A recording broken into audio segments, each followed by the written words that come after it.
Magluto tayo ng, siyempre, magpapray na tayo ng hotdog. Dahil sopas ang luto na dahil maulan, guys. So, fry muna natin yung hotdog. Ayan siya, hotdog muna. Ayan, so, luto na yung hotdog. Ano na natin.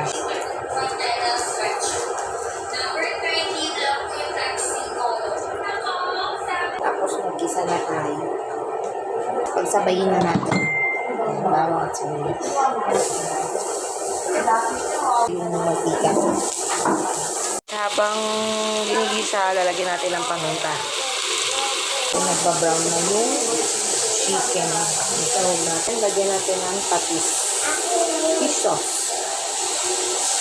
Tapos, pag natin okay na para masiksik na rin yung fish sauce. Lagyan natin itong brown. Sasabay natin sa yung pagisa.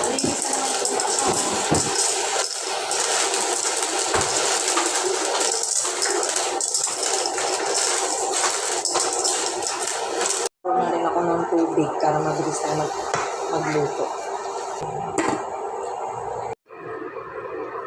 Pag nakita natin na kumikibot-kibot na Alaska, Eva. Hindi siya Alaska pero Eva.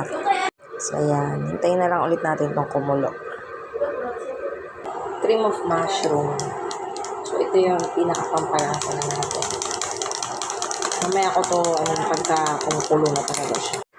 Tapos lagay tayo nitong chocolate. Tapos saluin na natin ang haluin kasi baka alam niyo hindi maging even yung pagkapakulo sa pasta na malabo ng unang ko kanina pero ayan ngayon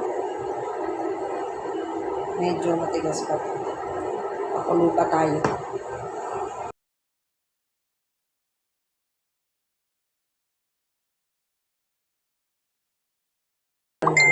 Half-cook na yung macaroni. So, ilagay na natin itong cream of mushroom na niready ko kanina. After i-apply yung cream of mushroom, dapat haluin. Kasi magbubuo-buo siya. So, ayan guys. Lagyan na natin itong gulay.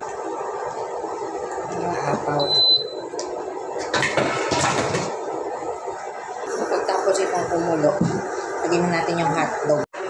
Pero parang dahil inintay natin kung lalagyan na natin itong ready ko din itlog kanina, boiled eggs. Para mas special, basagin natin ang itlog.